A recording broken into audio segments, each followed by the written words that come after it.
సహాయ సహకారాలతో నల్లమోతువారిపాలెం సెగ్మెంట్ లోని కొత్త నందాయిపాలెం గ్రామంలో రానున్న వేసవి కాలాన్ని దృష్టిలో పెట్టుకుని కర్లపాండ మండల పరిషత్ నిధుల నుండి 2,50,000 రూపాయలతో ప్రజల దాహర్తి తీర్చడం కోసం చేతి పంపులు ఏర్పాటు చేసినట్లు ఆ సెగ్మెంట్ ఎంపీటీసీ సభ్యులు మరియు రాష్ట్ర మాజీ సైనిక సంక్షేమం సంఘం రాష్ట్ర అధ్యక్షులు తాండా సాంబశివరావు తెలియజేశారు.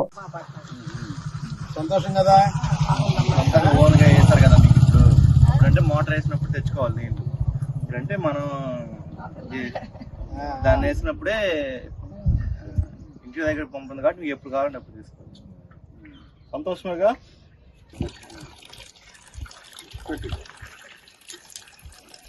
కుటుంబ నీళ్ళు రావాలి, కొట్టండి, బాగా రావాలి, కొట్టండి. వాడుకుంటున్నారా పిల్లలు? Water sweet కొన్నాయడా